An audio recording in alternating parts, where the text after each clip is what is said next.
You are Locked On Mavericks Postcast, part of Locked On Sports Dallas, on the Locked On Podcast Network. Your team every day.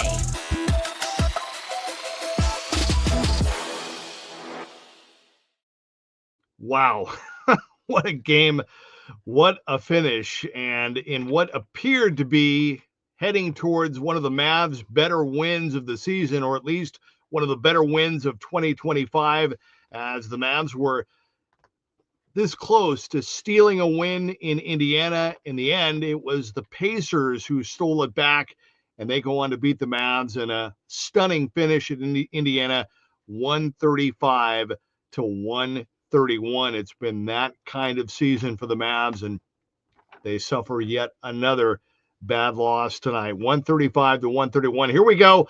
Welcome into the Mavs Postcast, your team every day, and in our case, your team every single game. My name is Jeff Biggs. Glad to be with you on this Wednesday night. Wish the results were a little bit better, but man, it was a great game until the end. Thank you for watching Locked On Sports Dallas, your destination after every single game. You can also find us on the Locked On Mavs podcast feed. I'm also already seeing some of you jumping in via the comment crew. So please, we want to hear from you. Want to get your thoughts and share this show with you after a tough Mavs loss. What's coming up on the show? This is what you'll be talking about. Lots to get to in our brief two segments here, but we are going to talk, of course, a lot about this game.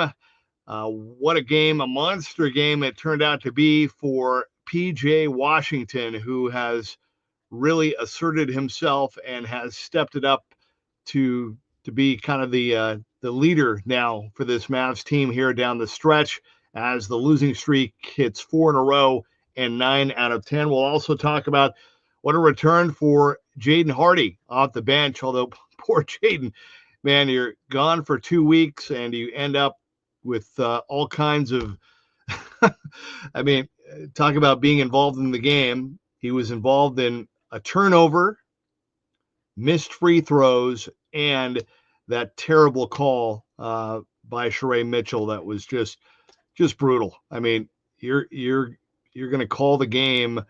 You've got this back and forth haymaker game, and you're going to call an offensive foul at that point of the game on an inbounds play where the guy Neesmith fell down. I mean, just, you know, and again, I'm not trying to be old man guy, but I'm just saying this is just another reason why the NBA has slipped so much. Just little things like that. The NBA was on the heels of the NFL not too long ago, and they have really taken a step back. But we're going to talk about Jaden Hardy and his return, Kai Jones, and where he is. What a return for him as well. Wow. I mean, lots of good stuff. I mean, everything was there tonight except for the win. The Mavs were up at one point in the fourth quarter, 112 to 101. So what was the turning point in this one? Time to reveal where the game was won or lost. It's the turning point. Well, I'll tell you what, before the end of the game, I was going to say the locker room or coming out of the locker room was the turning point, right? The Mavs have just really struggled over the last 9-10 games with their play in the third quarter. It's been just a weird bugaboo. You know, sometimes teams don't start well, sometimes they don't finish well. But for whatever reason, even shorthanded and with so much on the line and so much going on, this Mavs team they've struggled coming out of the locker room, and they've been getting outscored by just about 10 points a game in the third quarter. So tonight, after I thought a really strong and solid finish in the second quarter to get back into the game. I mean, the Mavs fell behind by 16 points in the first quarter, and they came back. I mean, they came back and fought hard, and they won the second quarter by a point.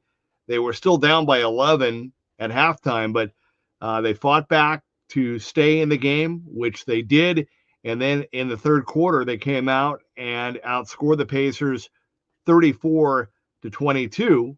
And you're thinking, okay, right on. I mean, this is man, this could be the Mavs night. And then they just kept going and going and going. And I mean, everything was going their way in the fourth quarter.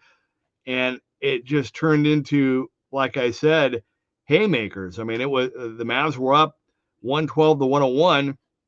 And then all of a sudden, the Pacers got a couple of big momentum moments with a couple of big threes, and then those two critical turnovers, one on Hardy and then one on Max Christie. And that was just enough to kind of get them back to life. And then the Mavs, who were doing such a great job, I mean, they really, really did a great job of going to the free throw line, attacking the rim, and not settling for bad shots.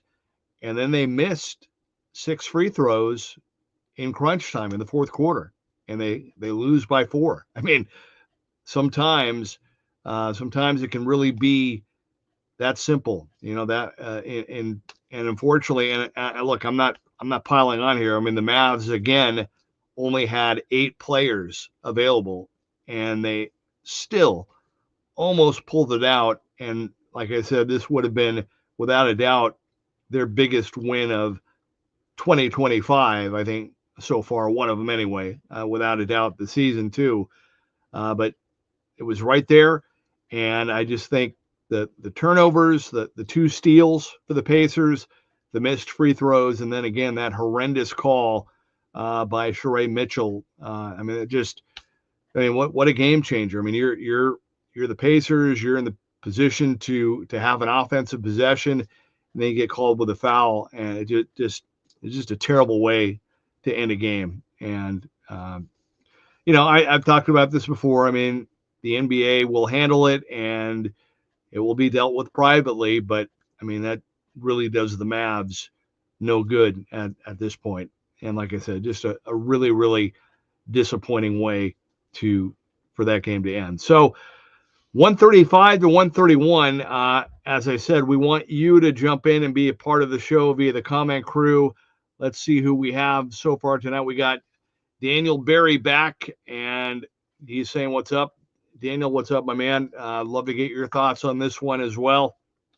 I'm not gonna pile on, like I said, too much. There's a lot of good, and the Mavs came this close. It's just frustrating to see it slip away the way that it did. And like I said, the Mavs were on the verge of literally stealing one in Indiana, and they literally had it stolen back by the Pacers, who pulled it out. And you know what? To Indiana's credit, and I'm a big fan of Rick Carlisle, just a great coach, was a great Mavs coach. Good teams find a way to finish and win games when they're down, and good teams don't quit. Good teams fall back on their defense, and that's another, as we look ahead to next year. I mean, you got to have a mix. I mean, I know there's the cap, and there's all these different issues, and you want superstars and all that, but you got to have veterans. You got to have guys that know how to play, that know how to finish, that know how to win. And I know the Mavs had a really good core set up before the trade and before all of the injuries. So I'm not saying that, but I'm just saying the Pacers showed that, if you're gonna make a run, yeah, you need superstars, but you need depth, and the Mavs can attest to that.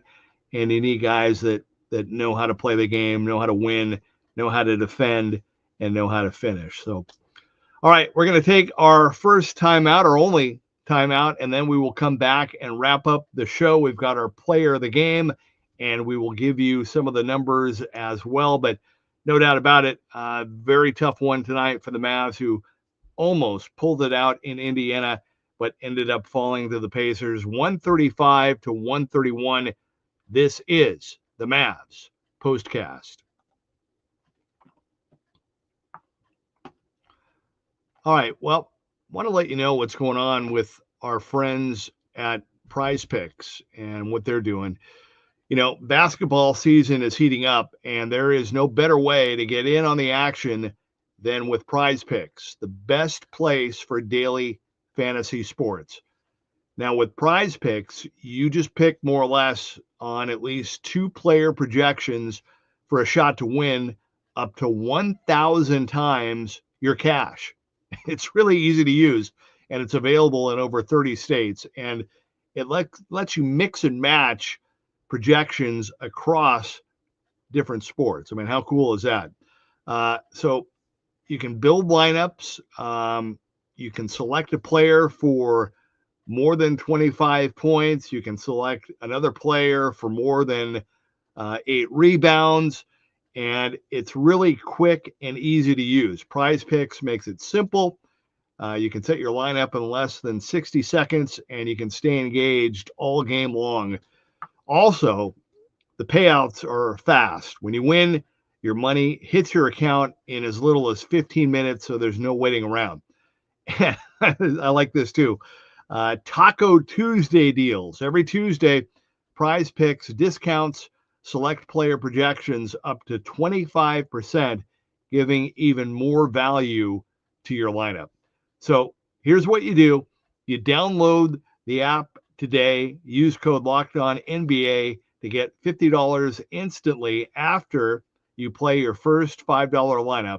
That's code LOCKEDONNBA for $5 instantly after you play your first $5 lineup. Prize Picks, run your game.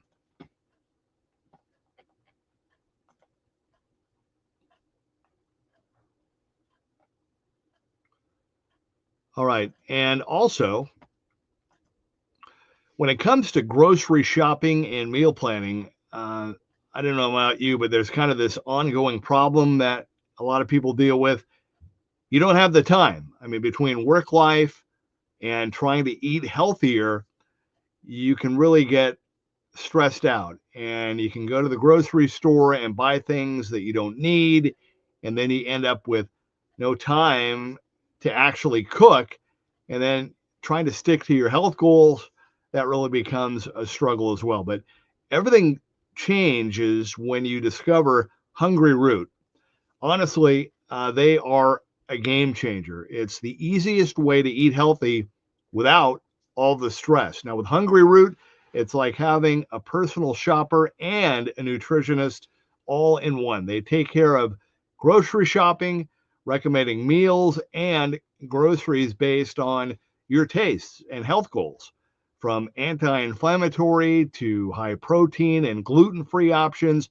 And the best part, every meal is ready in 15 minutes or less. I'm talking about quick, healthy meals that actually taste great, all delivered straight to your door. It's been a huge time saver and has really made healthy eating so much simpler. Now, you are going to love Hungry Root as much as I do. For a limited time, you can get 40% off your first box and a free item in every box for life. Just go to hungryroot.com/LockedOnNBA and use code LockedOnNBA. That's hungryroot.com/LockedOnNBA, code LockedOnNBA to get 40% off your first box and a free item of your choice for life. hungryroot.com/LockedOnNBA, code LockedOnNBA. Don't miss out. All right, welcome back to the Mavs postcast. The Mavs fall in Indiana, 135-131. What about our player of the game for tonight? This is the Locked On Player of the Game. Well, in my heart, I wanted to give it to Jaden Hardy, and I'm not trying to pick on the kid. I mean, he has dealt with injuries and trying to come back. It was just a tough finish for him with the turnover, the missed free throws, and that horrific call. But don't get me wrong, Jaden Hardy played great. 24 points in 24 minutes, was 5 of 6 at the free throw line, but he knocked down 3 threes, had a couple of assists, and I thought played really, really well. Again, coming off the bench. But I think the player of the game tonight for the Mavs would have to be PJ Washington again. As I said, it's one thing to talk about leading and talk about stepping up and all those cliches, next man up, but you can see it in PJ and his play that he's living it and he's trying to do it. I mean, that's what his game is right now. And we've talked about this not only since the Luka trade, but also, of course, since the injury to Kyrie, who was the leader of the team, that we kind of looking for just somebody to kind of step up and lead the way and be assertive. And there have been different guys that have stepped it up, but I thought PJ tonight really took it to another level. I thought he just was intent, especially in that fourth quarter. I mean, he had a big third quarter scoring. I think he had a few baskets consecutively, like 9 or 10 points in a row for the Mavs. But then in the fourth quarter, what I loved, what the real positive that I took from this game tonight for the Mavs was the fact that they knew that they needed to attack, that they needed to go to the rim, and that they could be successful doing so. And rather than, again, settling for bad shots, they kept attacking. And PJ led the way doing that. And I thought he did a really, really good job. I mean, did everything that he could. 26 points, 5 rebounds, went to the free throw line 10 times, had a couple of big threes, and again, really did everything he could to lead the Mavs to a win on the road in Indiana, and they just came up short. Also, I thought Kai Jones just has a great Mavs debut, scores a season high, gets injured, misses 7 games, and then comes back. And I mean, it just picks up right where he left off with a double-double, 18 points and 11 rebounds. I thought Kai Jones was just awesome. I mean, what a weapon he can be. I mean, you can see the athleticism and just his ability to be around the rim and to finish. I mean, I hope that I like watching him play. I don't know what the plans are for him in the future, but I think he's shown that he can be a real asset. Naji Marshall, again, kind of a slow start, ended up with 20 points. I thought he tried to lead the way as well, had some big plays down the stretch. Kessler Edwards, who's getting close to the end of his time, kind of a quiet night, had some foul trouble, ended up with 9 points. And Spencer Dinwiddie, who had the start, ended up with 17 points and a season high 12 assists. So he was doing his part to get the team going. Had a couple of threes, went to the free throw line 3 times, missed 5 threes, but he played 42 minutes and he did a lot. And again, they just came up short. Dwight Powell didn't score, and Max Christie, even though he had one of the turnovers down the stretch as well, I thought Max played a much better game. Kind of similar to what I was talking about with PJ Washington. Max, to his credit, rather than settling for shots or kind of relying on his jump shot to get him going again, he took it upon himself tonight to go into attack mode and to try to get his game going that way. And I thought he did a really good job of doing that. Had a couple of really nice drives, and you could see it. He ended up with 17 points also in 42 minutes. So he played a ton. And I'm sorry, he played 36 minutes, but ended up with 8 rebounds and did a really, really good job. The Mavs just could not hold on down the stretch. They were outscored in that fourth quarter by the Pacers 45-40. And again, they're shorthanded, but you need to get stops. And I mean, usually you score 40 points in a quarter, you feel pretty good.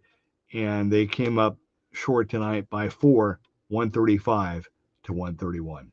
All right. Hey, that's going to do it for my program tonight. I want to remind you that I will be back with you again on Friday night after the Mavs play host to the Pistons.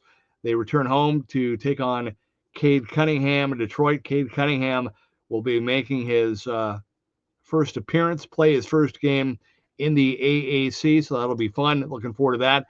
Don't forget to check out Nick Angstead and the crew. Isaac, slightly biased. They got a lot to talk about, including the latest on Anthony Davis, both with the